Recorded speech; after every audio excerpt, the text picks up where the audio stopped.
நடுநடுங்க போகும் ஊழல்வாதிகள் ஜனாதிபதி அனுரகுமாரவின் நடவடிக்கை. கொழும்பில் நடந்த பயங்கர துப்பாக்கிச் சூடு, அதிரடியாக களமிறங்கியுள்ள சிஐடி மற்றும் எஸ்டிஎஃப் அதிகாரிகள். முதன்முறையாக மனம் திறந்த ஸ்ரீதரன் எம்பி கட்சியிலிருந்து விலக்க பின்னணியில் சதி. கிளிநொச்சியில் தீவிரமடையும் யானைகளின் அட்டகாசம், விடுக்கப்பட்ட கோரிக்கை. யோன்சன் பெர்னாண்டோ மீண்டும் விளக்கமறியலில். மட்டக்களப்பை மையப்படுத்திய முன்னாள் ஆயுததாரியின் சதி நடவடிக்கை.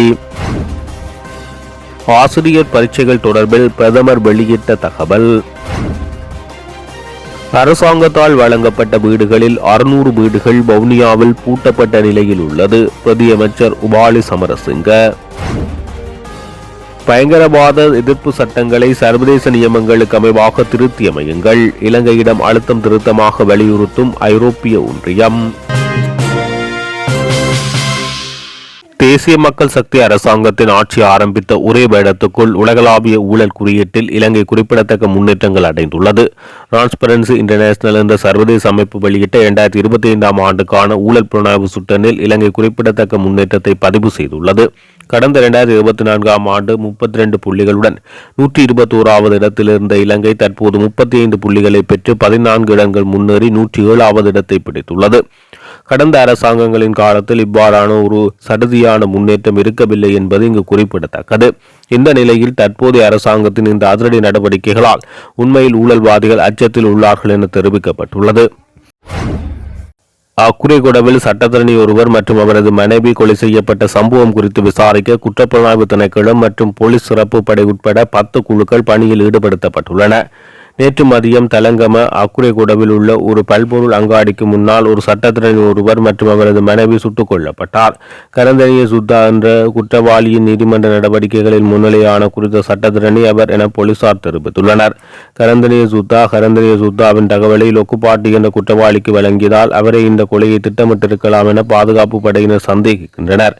நேற்று மாலை 5 மணியளவில் தலங்கம அக்குரைகொடவில் உள்ள ஒரு பல்பொருள் அங்காடிக்கு முன்னால் நிறுத்தப்பட்டிருந்த ஜீப்பில் இருந்து குறித்த தம்பதியினரை குறிவைத்து துப்பாக்கிச் சூடு நடத்தப்பட்டது.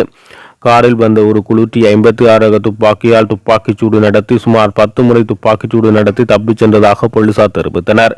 காரில் இருந்த தம்பதியினர் சம்பவ இடத்திலேயே உயிரிழந்தனர். உயிரிழந்தவர்கள் பிடிகளவையைச் சேர்ந்த மல்வராட்சி என்ற சட்டத்திரணி மற்றும் அவரது மனைவி ஆவார்.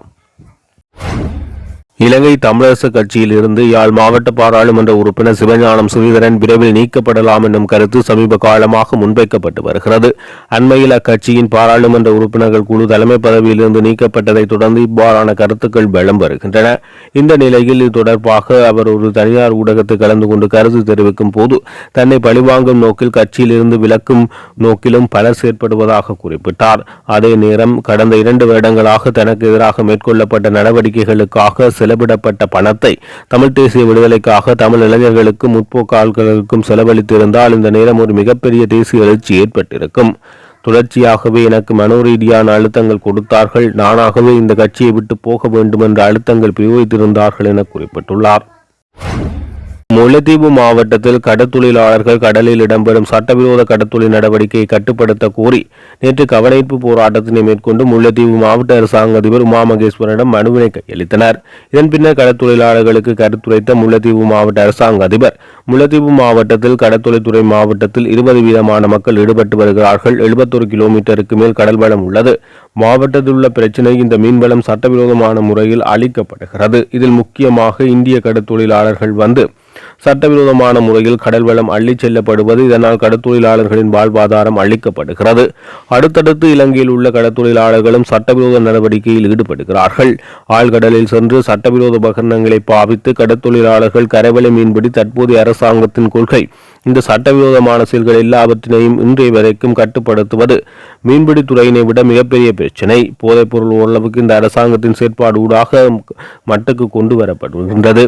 அதேபோல் இவ்வாறு பல பிரச்சனைகள் உள்ளது. அதில் ஒன்று மீன்பிடி தொடர்பான பிரச்சினை. கரவலைக்கு உளவு இயந்திரம் பயன்படுத்துவது 6 மாதத்துக்கு முன்னர் தடை செய்யப்பட்டது. அவர்கள் தவணை கேட்டது இப்போது அது நடைமுறைக்கு வந்துள்ளது. சட்டத்துக்கு விரோதமான விடயத்தினால் பாதிக்கப்பட்டது என்பது பிழையான விடயம். முல்லைத்தீவில் உதாரணத்துக்கு காணியினை அதிகளவில் வைத்திருப்பவர்கள் இன்னும் கள்ளக்காணிகளை பிடித்துக் கொண்டு எதிராகவும் நிற்கிறார்கள். சட்டவிரோதமான செயல்களுக்கு ஆர்ப்பாட்டம் செய்தோ உண்ணாவிரதம் செய்தோ பிரயோசனம் இல்லை. அதனை அங்கீகரித்தால் சட்டவிரோதத்துக்கு அரசாங்கம் அங்கீகரித்தது என வந்துவிடும். ஆனபடியால் கடத்தொழிலாளர்கள் பிரச்சினைக்கு மிக விரைவில் கட்டுப்பாட்டுக்கு வரும் என்ற நம்பிக்கை உள்ளது. இந்திய இழுவைப் படைகள் எதிர்காலத்தில் வருவதும் தடைப்படும் என நினைக்கிறேன். அவ்வாறு வந்தால் முல்லைத்தீவு மாவட்டத்தில் கடத்தொழிலாளர்களின் வாழ்வாதாரம் உயரும்.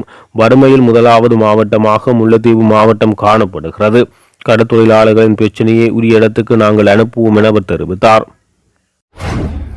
கிளிநொச்சி தர்மபுரம் பகுதியில் புகுந்த காட்டு யானைகள் 1 ஏக்கர் அளவிலான வாழை மரங்கள் மற்றும் தென்னையை முற்றாக சேதப்படுத்தியுள்ளதாக விவசாயி ஒருவர் தெரிவித்துள்ளார். இந்த சம்பவம் நேற்று இடம்பெற்றதாக தெரிவிக்கப்படுகிறது. புளியம்பொக்கனை கமநல சேவை பிரிவுக்குட்பட்ட தர்மபுரம் பகுதியில் வாழ்வாதாரத்துக்காக வைக்கப்பட்டிருந்த 1 ஏக்கர் வாழை தென்னை மரங்கள் காட்டு யானைகள் புகுந்து முற்றாக சேதப்படுத்தியுள்ளது. வாழைச்சிகை வாழ்வாதாரத்துக்காக மேற்கொள்ளப்பட்டிருந்த போதிலும் தற்போது அறுவடைக்கு தயாராக இருந்த நிலையில் குறித்த சம்பவம் இடம்பெற்றுள்ளதாக அப்பகுதி மக்கள் தெரிவித்துள்ளனர். இதன் காரணமாக பல லட்சம் ரூபாய் நஷ்டம் ஏற்பட்டுள்ளதாக அவர்கள் கவலை வெளியிட்டுள்ளனர். எனவே குறித்த விடயம் தொடர்பாக சம்பந்தப்பட்ட அதிகாரிகள் நேரில் வந்து பார்வையிட்டு நஷ்ட ஈட்டினை பெற்றுத்தர வேண்டும் என கோரிக்கை விடுக்கப்பட்டுள்ளது. கைது செய்யப்பட்டு விளக்கமறியலில் வைக்கப்பட்டிருந்த முன்னாள் அமைச்சர் ஜோன்சன் பெர்னாண்டோ உள்ளிட்ட 5 சந்தேக நபர்களை மீண்டும் விளக்கமறியலில் வைக்குமாறு நீதிமன்றம் உத்தரவிட்டுள்ளது. குறித்த சந்தேக நபர்களுக்கு எதிரான வழக்கு நேற்று விசாரணைக்கு எடுத்துக் கொள்ளப்பட்டது. இதன்போது இந்த உத்தரவு பிறப்பிக்கப்பட்டது. அதற்கமைய குறித்த சந்தேக நபர்களை எதிர்வரும் 20ஆம் தேதி வரை விளக்கமறியலில் வைக்குமாறு வத்தளை நீதவான் நீதிமன்றம் உத்தரவு பிறப்பித்தது. சந்தேக நபரான ஜோன்சன் பெர்னாண்டோ கூட்டுறவு மற்றும் உள்நாட்டு வர்த்தக அமைச்சராக பதவி வகித்த காலத்தில் சதோச நிறுவனத்துக்கு சொந்தமான லொரி ஒன்றை முறைகேடாக பயன்படுத்தியதாக கூறப்படும் சம்பவம் தொடர்பில் அவர் கைது செய்யப்பட்டமை குறிப்பிடத்தக்கது. மட்டக்களப்பு பகுதியில் இடையிடையே ஆயுதங்கள் மீட்கப்படும் சம்பவங்கள் தொடர்ச்சியாக பதிவாகி வருகின்றன. சமீப காலங்களில் பாதுகாப்பு படையினரால் மேற்கொள்ளப்பட்ட தேடுதல் நடவடிக்கைகளின் போது துப்பாக்கிகள், கைக்குண்டுகள் மற்றும் வெடிபொருட்கள் உள்ளிட்ட பல்வேறு ஆயுதங்கள் கைப்பற்றப்பட்டதாக தகவல்கள் தெரிவிக்கின்றன. இப்பகுதி 1983 முதல் 2009 வரை நீடித்த இலங்கை உள்நாட்டுப் போரின் போது முக்கிய மோதல் மையமாக விளங்கியது. குறிப்பாக தமிழீழ விடுதலை புலிகள் கிழக்கு மாகாணத்தில் பல முகாம்கள் மற்றும் ஆயுத களஞ்சியங்களை வைத்திருந்ததாக பாதுகாப்பு வட்டாரங்கள் தெரிவிக்கின்றன. ஆனால் இதற்கு அப்பாற்பட்ட ஒரு குழுவும் ஆயுத நடவடிக்கையில் ஈடுபட்ட பின்னணி தொடர்பில் குற்றச்சாட்டுகள் காணப்படுகிறது. அந்த குழுவினுடைய ஆயுதங்களா இவை என தற்போது சந்தேகங்கள் ஏற்பட்டுள்ளது. ஏனெனில் அதிகமாக நவீன ஆயுதங்கள் இப்பொழுது மீட்கப்பட்டு வருகின்றமை குறிப்பிடத்தக்கது.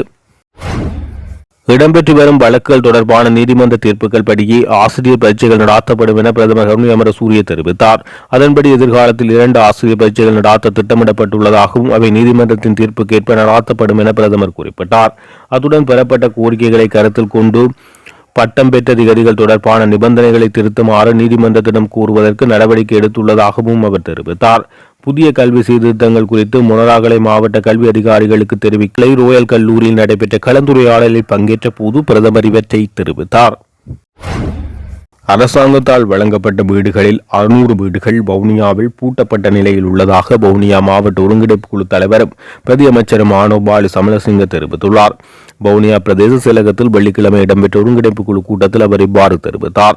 தேசிய வீடமைப்பு அதிகார சபையால் வவுனியா மாவட்டத்தில் 3349 வீடுகள் வழங்கப்பட்டிருந்தன. முல்லைத்தீவில் 3457 வீடுகளும், மன்னார் மாவட்டத்தில் 2554 வீடுகளும் வழங்கப்பட்டிருந்தன. வவுனியா மாவட்டத்தில் பல வீடுகள் இறுதிக்கட்டத்தில் உள்ளது. பூர்த்தி செய்யும் நிலையில் உள்ள வீடுகளுக்கான வேலைகளை முடித்துவிட்டால் வவுனியாவில் 900 வீடுகள் பூர்த்தியாகும். அவை சின்ன வேலைகளில் தங்கியுள்ளது என பாராளுமன்ற உறுப்பினர் சத்தியலிங்கம் தெரிவித்தார். இதற்கு பதிலளித்த போது கூட்டுறவு பிரதி அமைச்சர் உபாலி சமரசிங்க இவ்வாறு தெரிவித்தார். வவுனியாவில் அரசாங்கத்தால் வழங்கப்பட்ட வீடுகளில் 600 வீடுகள் மூடப்பட்ட நிலையில் உள்ளது. கடந்த அரசாங்கத்தின் போது சில குடும்பங்களுக்கு 2-3 வீடுகள் வழங்கப்பட்டு அதில் அவர் குடியிருக்காமல் பூட்டப்பட்டுள்ளது. அவ்வாறு 600 வீடுகள் உள்ளது. மடுகந்த, குடாகக்குடி, ஈரப்பெரிய குளம், கலாபோகஸ் போன்ற இடங்களில் அவ்வாறு வீடுகள் உள்ளன. சயித் பிரேமதாசாவால் வீடுகள் வழங்கப்பட்டவர்களில் வேறு வீடுகள் இல்லாதவர்கள் வீடுகளை பூர்த்தி செய்ய நடவடிக்கை எடுப்போம். அரசியலுக்காக இவ்வாறு பல இடங்களில் வழங்கப்பட்டுள்ளது. மன்னாரில் 1500 வீடுகள் உள்ளது. இவ்வாறான வீடுகளை வீழ எடுத்து வீடு இல்லாத மக்களுக்கு வழங்குவது குறித்து கவனம் செலுத்தியுள்ளோம். பாதிக்கப்பட்ட வீடு இல்லாத மக்களுக்கு வீடுகள் வழங்கப்படும் என அவர் தெரிவித்தார். ஜிஎஸ்பி பிளஸ் வரிச்சலுகை வழங்கல் ஒப்பந்தத்தின் கீழ் ஏற்றுக்கொள்ளப்பட்ட வாக்குறுதிகளை உரிய காலப்பகுதிக்குள் நிறைவேற்ற வேண்டியது அவசியம் என இலங்கையிடம் வலியுறுத்தியுள்ள ஐரோப்பிய ஒன்றிய அதிகாரிகள், குறிப்பாக பயங்கரவாத எதிர்ப்பு சட்டங்களை சர்வதேச நியமங்களுக்கு அமைவாக திருத்தியமைக்க வேண்டியதன் முக்கியத்துவத்தை மீண்டும் அழுத்தம் திருத்தமாக சுட்டிக்காட்டியுள்ளனர். ஐரோப்பிய ஒன்றியம் இலங்கை கூட்டு ஆணைக்குழுவின் 27வது கூட்டம் வெளிவகார வெளிநாட்டு வேலைவாய்ப்பு மற்றும் சுற்றுலாத்துறை அமைச்சின் செயலாளர் அருணி ரணராஜ மற்றும் ஐரோப்பிய ஒன்றிய வெளிவகார சேவை பிரிவின் ஆசிய பசிபிக் பிராந்தியத்துக்கான பதில் முகாமைத்துவ பணிவாளர் பாவலோ பம்பலோனி ஆகியோரின் இணைத்தலைமையில் வியாழக்கிழமை கொழும்பில் அமைந்துள்ள வெளிவகார அமைச்சில் இடம்பெற்றது. இந்த கூட்டு ஆணைக்குழு சந்திப்பை அடுத்து கலந்துரையாடப்பட்ட மற்றும் வலியுறுத்தப்பட்ட விடயங்கள் தொடர்பில் இலங்கையும் ஐரோப்பிய ஒன்றியமும் இணைந்து வெளியிட்டும் கூட்டறிக்கையில் இந்த விடயம் குறிப்பிடப்பட்டுள்ளது. நட்பு ரீதியாகவும் திறந்த மனப்பாங்கின் அடிப்படையிலும் நடைபெற்ற இந்த கூட்டத்தின் போது இலங்கைக்கும் ஐரோப்பிய ஒன்றியத்துக்கும் இடையிலான இருதரப்பு உறவு குறித்து மீளாய்வு செய்யப்பட்டதுடன் ஆட்சியல் நிர்வாகம், நல்லிணக்கம், மனித உரிமை, வர்த்தகம், அபிவிருத்தி, ஒத்துழைப்பு, கல்வி, மீன்பிடிப்பு, கடல்சார் ஒத்துழைப்பு, சுற்றுச்சூழல் பாதுகாப்பு, காலநிலை மாற்றம், பாதுகாப்பு ஒத்துழைப்பு, பிராந்திய மற்றும் சர்வதேச ஒத்துழைப்பு என்பன உள்ளடங்களாக இரு தரப்பினரது அக்கறைக்குரிய பல்வேறு விடயங்கள் பரிமாற்றம் தொடர்பில் கருத்துக்கள் பரிமாற்றப்பட்டது. இந்த கூட்டம் இலங்கை மற்றும் ஐரோப்பிய ஒன்றியத்தின் தற்போதைய அரசியல் மற்றும் பொருளாதார முன்னேற்றங்கள் குறித்து ஆலோசிப்பதற்கு இரு தரப்பினருக்கும் ஒரு வாய்ப்பை வழங்கியதுடன் பரஸ்பர அக்கறைக்குரிய விடயங்களில் இரு தரப்பினராலும் மேற்கொள்ளப்பட்ட கொள்கைசார் மறுசீரமைப்புகள், நடைமுறை முன்னேற்றங்கள் மற்றும் ஏனைய சட்ட ரீதியான முயற்சிகளின் தற்போதைய நிலவரம் குறித்து பரிமாறுவதற்கும் வாய்ப்பளித்தது. அதேபோன்று கடந்த ஆண்டு மே மாதம் 5ஆம் தேதி நடைபெற்ற ஆட்சியல், மனித உரிமை மற்றும் சட்டவாட்சி என்பன தொடர்பாக ஐரோப்பிய ஒன்றிய ஆணைக்குழுவின் கூட்டம், கடந்த ஆண்டு நவம்பர் மாதம் 13ஆம் தேதி மெய்நிகர் முறையில் இடம்பெற்ற வர்த்தக மற்றும் பொருளாதார ஒத்துழைப்பு குறித்த கூட்டம் மற்றும் கடந்த 11ஆம் தேதி நடைபெற்ற அபிவிருத்தி ஒத்துழைப்பு தொடர்பான கூட்டம் என்பன பற்றியும் இதன்போது ஆராயப்பட்டது.